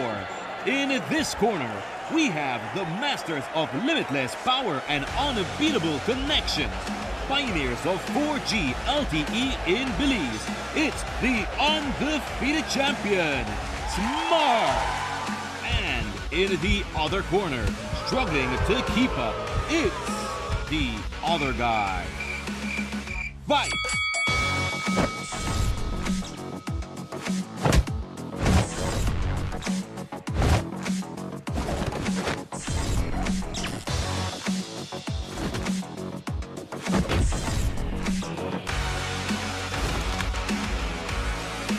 Tired of getting blow after blow from a plan with the other guys? It's time to tap out and join the winning postpaid plan provider. Smart's postpaid plans are a total knockout to the competition, and they have once again powered up their postpaid plans. Sign up for one of Smart's boosted postpaid power plans today and experience the victory of superior service. Smart, bringing people together. Belize, get ready. In Your Kitchen, Belize Edition is bringing you simple, healthy, delicious meals made just for you. Join Chef Ainsley and our team of nutritionists as they show you how to turn local favorites into nutritious, tasty dishes. Plus, discover the amazing health benefits of everyday foods right from your kitchen. Join us every Monday at 7:30 p.m. on Channel 5 for healthier cooking that's easy and fun. Brought to you by the Ministry of Health and Wellness, with support from Taiwan ICDF, making healthy cooking a Belizean tradition.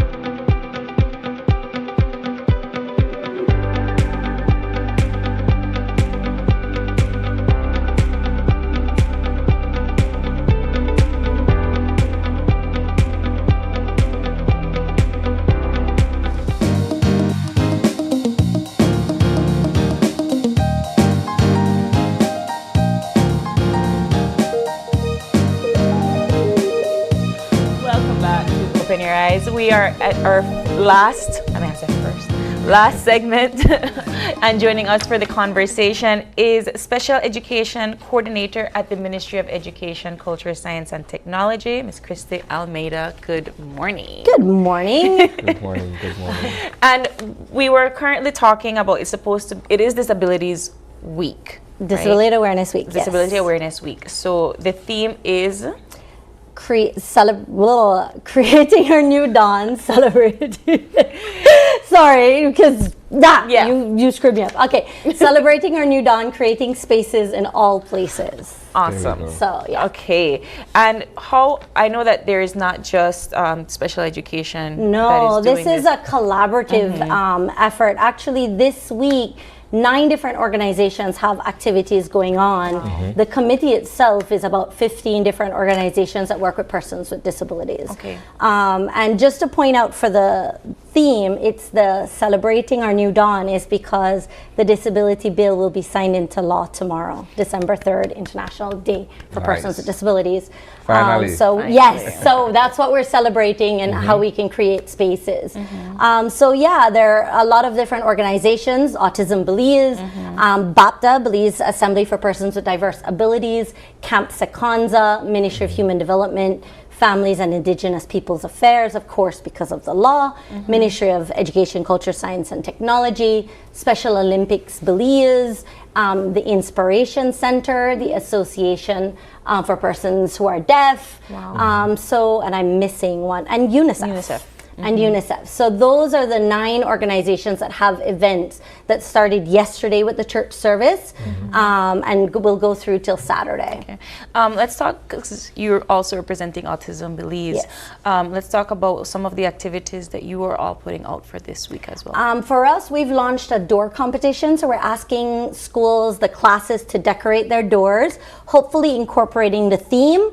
They'll send us their photos and we will have a raffle announcing the prizes for winners across the country, and that's for primary and secondary. Preschool, if you guys want to do it too, that's fabulous. We'll have prizes for them, and then we have an FAQ session on Tuesday night. So I have a panel of 4 specialists, a behavior therapist, a speech therapist, an occupational therapist, and a special ed professional who is just there to answer questions. So parents can register through Autism Belize and log in Tuesday night at 6 o'clock, and we are just there to simply answer questions. It's not a training, it's just to try and help those who are having questions and concerns and everything.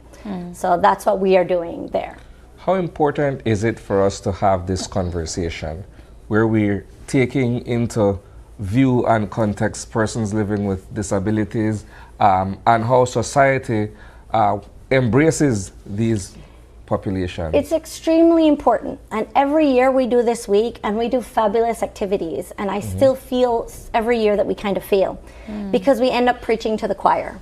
We end up talking to people and parents who have kids with disabilities. We do stuff for our kids in the special classrooms, like Friday's all week is a torch run for Special Olympics, and then at the end there's a big Special Olympics games, but we don't get enough participation from the general public.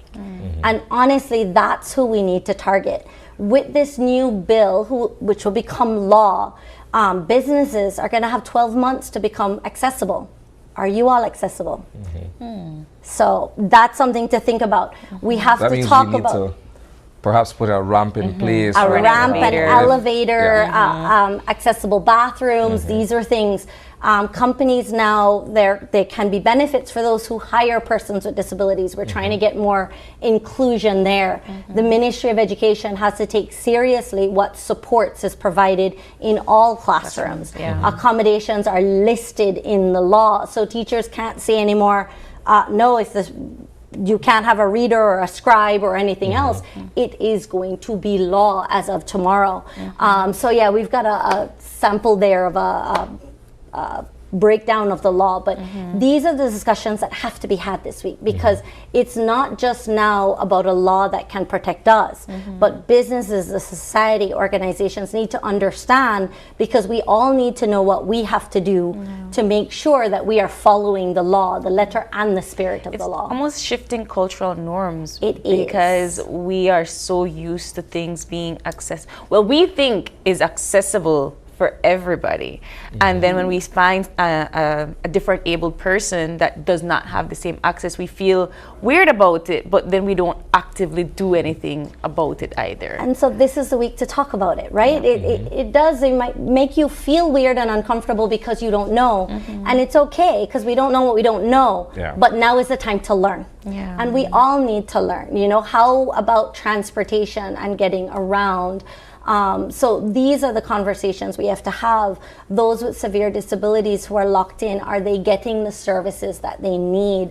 Are the caregivers providing what they should? I mean, you hear stories, and BAPTA on Thursday has a panel about the plight of persons with disabilities in Belize, and you will hear stories about people who might take away their crutches so that they can't move, or move their wheelchair so they're trapped there. I mean, these are sad things that are happening in our country, and we need to be aware. If we want to make a difference and make sure that everyone is equitably treated, we need to learn, and we need to have these conversations, as uncomfortable as it might make us feel. How does the disabilities desk tie into all of this? Because I feel like we're not necessarily touching on what they do. I know they don't have a representative here, but how do they fit in? Mr. Marshall is a lead in this group with Ministry of Human Development, Families and Indigenous Peoples Affairs.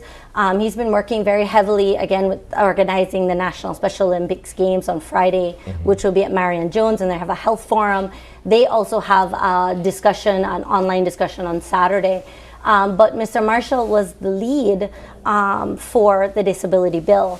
That started with a conference, 2-3 years ago, and then took a life of its own. There were consultations, and so of course his minister, Honorable Dolores Baldermas Garcia, was a strong proponent and made sure that we took on task. But the groundwork was largely done by CEO Leal and Mr. Marshall Nunes. And so they're the ones that are going to be organizing and working tomorrow to make sure the bill is signed into law by the Governor General. And that alone, I went to a Caribbean Disability Forum in Grenada a couple months ago. And it was announced then that we have this bill, and we are the only country in the Caribbean that has done this so swiftly, and we're getting it done. And so this is something that that the minister, that Marshall, and everyone really, they need a huge round of applause to getting it to this point. The next point, of course, is the plan for implementation. Because we just don't want a law that will sit there on the shelf and get dusty. We need to make sure that there's a plan for implementation. And they've already put together a task force to work on this with a lot of different ministries and CSOs to make sure that we are going to address this and make sure that it happens. That's often the concern, because more often than not, we pass laws, they come into effect, but they're not necessarily followed up on, they're not enforced. There's not enough public awareness around laws and how laws benefit and impact society and what have you. So this week the Ministry of Education are doing our Unity Bracelet pop-up parties again, And the idea is that we're going to go out into the community, into some schools, and have everyone make these unity bracelets that they can share. But while this is happening, we are going to be sharing the breakdown of the law. We have a PowerPoint, and we want to talk to people and educate people. I think sometimes what happens is, yes, we don't do enough education, but I also think that we have to take some of the onus. Yes. Governments, whichever political party, whichever government, whichever country, I mean, they want the best, but they have a lot of different priorities. I think it's on us as the community to make sure we keep applying that pressure, to make sure there is that implementation, that it isn't just, okay, great, and it's a fabulous, wonderful check mark to say we have the law. But I think it'll be on the same CSOs, the same organizations, the public, to keep asking and saying what's happening and where are we going, and do we have the disability registry? Is the commission set up yet? What is happening in education in terms of special education? These are the conversations we have to have. That was going to be my next question, because I'm very curious to see how it is going to be implemented in the classroom. And I'm not just talking about training teachers in special ed, but a classroom of 25 is already too big for one student that has autism. Yes. So how do we maneuver a student being registered in a class of 25 with one teacher, and has to be put in that classroom? That one teacher has to have the training. Why you gone to school? Why? I'm just curious, because 25 sounds fabulous to me. But a majority Well, of these things in the city right? is that you're looking at 30, 32, Right. 35 Okay, so how, in a okay, classroom. well, then that even amps, right? up, That's what I'm saying, that amps 25. up the anxiety. and so how do then we maneuver that Exactly, classroom and- size? Are we hiring more teachers? Well, I mean, again, the conversation, because in the city especially, we're going to have classrooms at 30, 32, 33 students. And it's not just one with autism. I've been to some where there are 3 or 4 in a classroom. And the teachers understandably are overwhelmed. And we can train, and we are training to try and help, but they do need more support.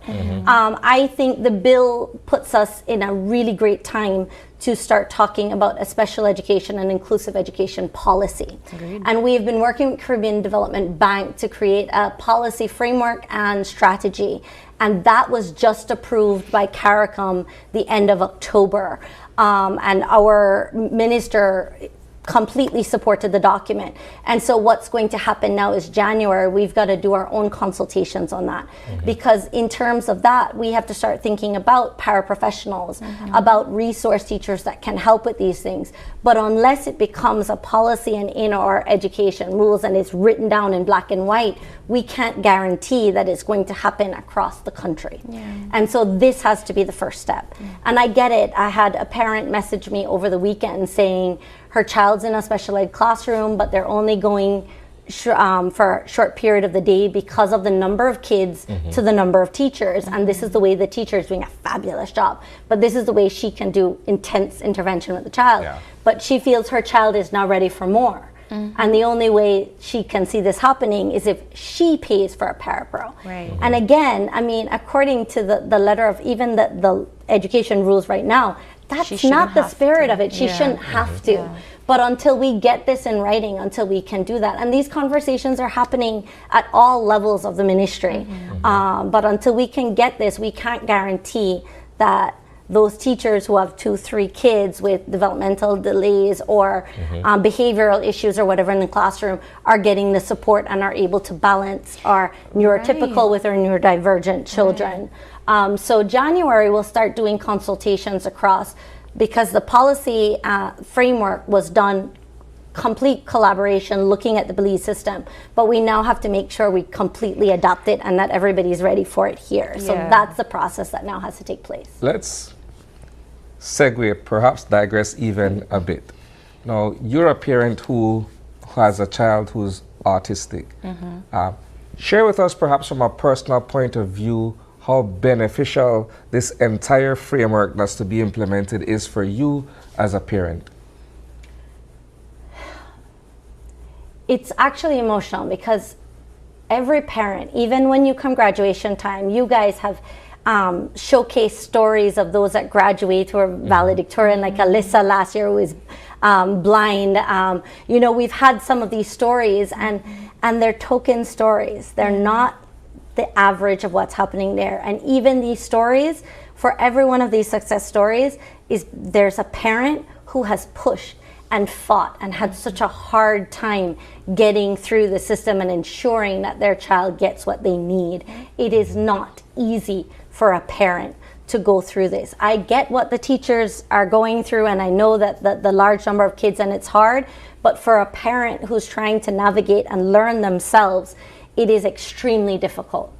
And while there are parents like me who are absolutely impatient and want something now, it's this celebrating our new dawn. I feel like we are at the break of some real culture system change, not just a token, not just a band-aid, but we are on the brink of making some real changes so that my son's not going to benefit from this, but there are going to be a lot of kids who will get into it, where parents are going to feel comfortable to openly tell the teacher, my child is dyslexic, so they know exactly what they need to do. They're not going to feel they need to hide it or push it down or anything else. It's going to be something, and hopefully in the not far future, but more in the current future, like right near, thank you, near future, that they're going to be comfortable having these conversations, knowing that the minute they say this, the minute they say this is what my child has, this is the struggles that he's having,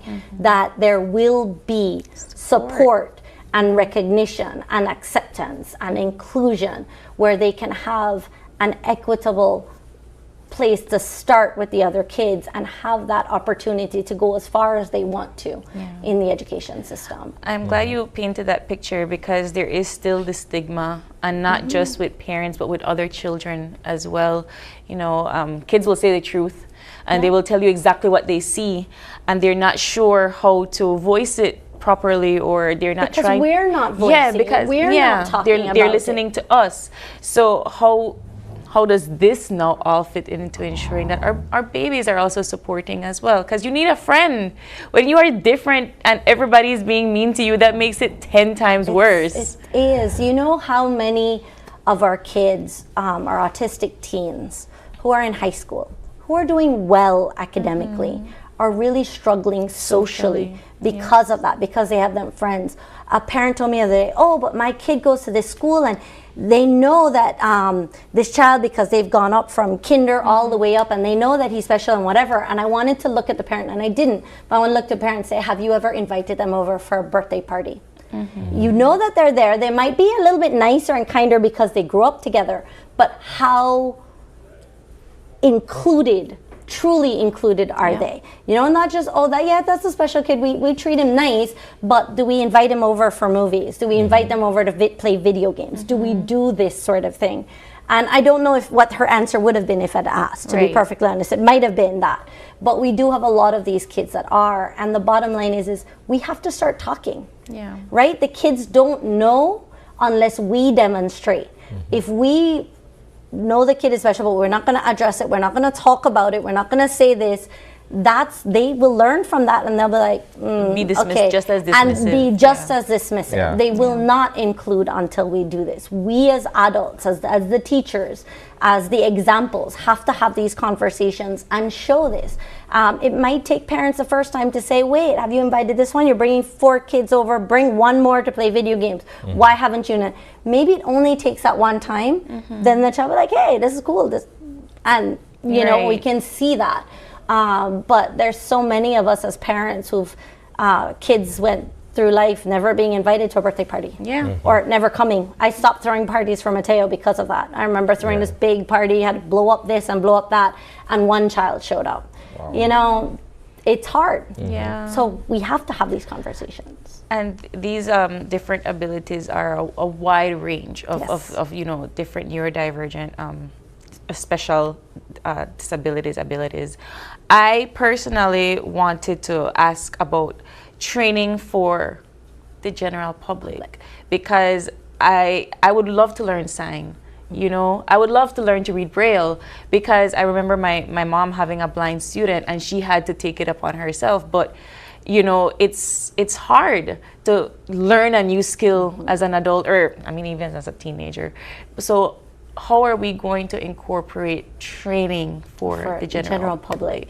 That's a really good question. Trying to get the interest, right, of people who actually want to learn this. This is a challenge. Autism Belize is running the paraprofessional course right now in Independence, and we have a great turnout, but they're teachers and parents. We were kind of hoping for young high school students who might be looking for a job. We ran it twice this summer as well in Belize City, and it was the same thing. I think we had maybe 5 or 6 who were there looking for a job and trying to figure out maybe this could be a career path, but the majority were the teachers and this thing. So how do we get that interest? Even in April, Autism Belize asks companies to invite us in to speak about this thing. And we do. Usually in April, we'll get anywhere between 10 and 20 companies to invite us. And that's great. But how do we spark that? And I think what we've got to look at are our high schools. We have community service mandates for basically all the high schools across the country. And if any of you have a high school student, you know that there are a few of them that actually do the community service. A lot of them go to the auntie or the ma or somebody to sign it. If there is a way that we could tap into those hours and start exposing them, having them volunteer to spend time or whatever, because that's how we spark the interest. When you talk to someone who works in special ed, who's a speech therapist, who's whatever, you ask them why. A lot of them will say, I had a sister, brother, uncle, or I went to a church group and I spent time with someone who's physically disabled, and so I wanted to learn more. I think the genuine thing to get to is how do we spark their interest, and that's going to be exposure. Yeah. That's going to have to be that way. So it's Disability Awareness Week. The bill is being made into law tomorrow. Can we view it anywhere? Yes, you can go to the Inclusion Corner on 501 Academy and click it and download it there to read. We'll be putting up the shortened version, the condensed version on the 501 Academy Inclusion Corner later today. This one that's being printed and handed out at pop-up shops. So whenever we have you might see us in a health or at a bus station. I think we got a tax department. There's some offices and stuff. We'll be doing these pop-up things to talk about the bill as well. I just want to briefly, quickly touch on some activities that are happening. So we have the FAQs for Autism Belize. A Ministry of Education Special Ed unit is doing training on Wednesday on IEPs, individual education programs, because this is going to have to be a regular thing with the new law. On Thursdays, BAPTA's Plight for Persons with Disabilities. So you can go on their Facebook page to figure out how to get the link to join in on that. Friday's a huge day. Inspiration Center, because we all get used to their artwork and their calendars. They have their launch for their artwork at 10 at the Inspiration Center. So I hope you guys support, because that's and that's fabulous. It's all the kids with disabilities on their art. So that's a really great thing. At 10 o'clock on that same day, UNICEF is launching their Uniquely Wired. I'm really excited to see this, because they're writing stories based on kids with disabilities, youth with disabilities, and making it really creative. So I can't wait to see what the final product of that is, and that'll be on Friday.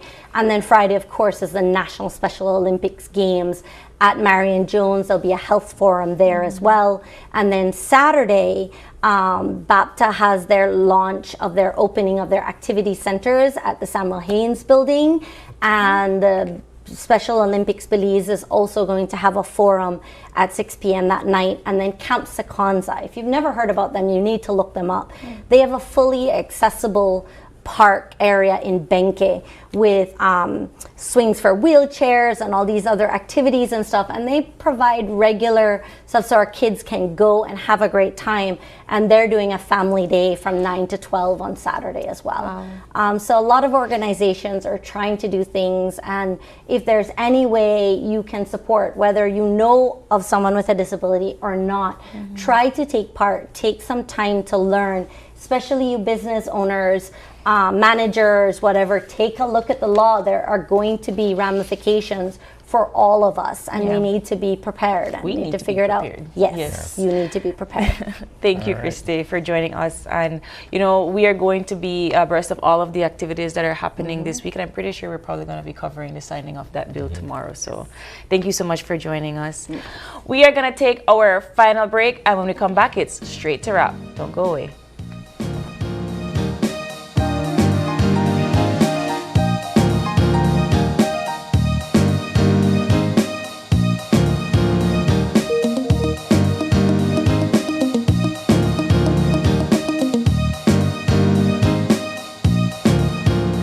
Omar Langsworth, and I'm a teacher, and I bank with Belize Bank Independence Branch. What I enjoy is the safety features that the app offers. I have a sense of not having to worry or be concerned about somebody finding my password and username to sign in the application because of the use of the one-time password. And another feature that I love, that I use the most, is how the app synchronizes with my fingerprint on my device. I enjoy the rapid and easy, seamless process to apply for loans through the Belize Bank, and I don't have to be having too much back and forth to visit or take time to visit the bank.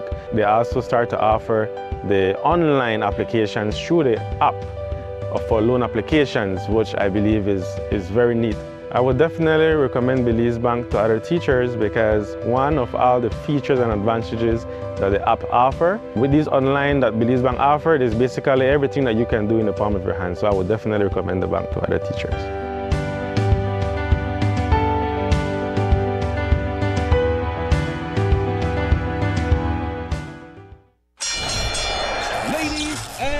Gentlemen, this is what you've been waiting for. In this corner, we have the masters of limitless power and unbeatable connection. Pioneers of 4G LTE in Belize. It's the undefeated champion, Smart. And in the other corner, struggling to keep up, it's the other guy. Fight!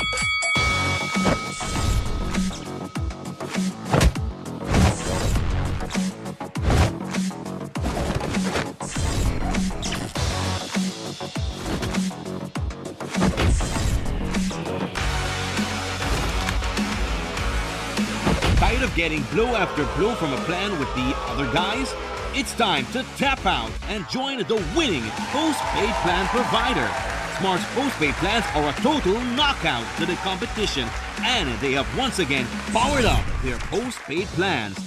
Sign up for one of Smart's boosted postpaid power plans today and experience the victory of superior service. Smart, bringing people together.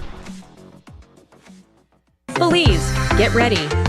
In Your Kitchen, Belize Edition is bringing you simple, healthy, delicious meals made just for you. Join Chef Ainsley and our team of nutritionists as they show you how to turn local favorites into nutritious, tasty dishes. Plus, discover the amazing health benefits of everyday foods right from your kitchen. Join us every Monday at 7:30 p.m. on Channel 5 for healthier cooking that's easy and fun. Brought to you by the Ministry of Health and Wellness, with support from Taiwan ICDF, making healthy cooking a Belizean tradition. And the first call of the night is, and remember, don't say hello, say, "Give me 5." The biggest giveaway show of the year is back with new prizes and surprises. The fun starts at 8 p.m. on Monday, December 2nd, and ends on Friday, December 6th. Give Me 5 coupons are now available for 25 cents each on our Channel 5 website and at our studio on Pony Drive in Belize City. Fill out your coupons and return them to our Channel 5 office. Remember to tune in at 8 p.m. every night from December 2nd to the 6th for awesome entertainment, giveaways, and many prizes. Don't forget, when your phone rings, don't say, "Hello." Say, "Give me 5, give me 5, give me 5."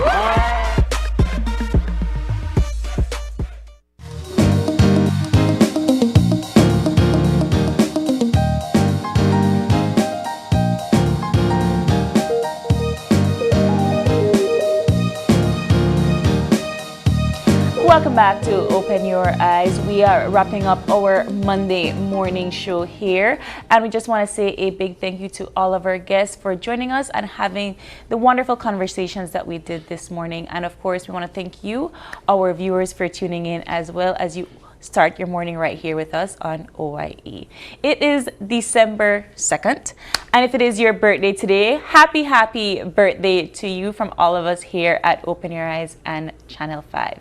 And if you have a birthday shout out or just a question or a comment, drop us a line right here at oye@channel5belize.com. You can also catch us on our live stream every day on Facebook at Open Your Eyes BZ, and check out all of our highlights on Instagram at OYE Belize. Thank you for joining us, and do us a favor and come again tomorrow when you open your eyes to start your morning right. Be sure to keep your eyes, your minds, and your hearts open. We'll see you soon, Belize. Have a wonderful day. Goodbye.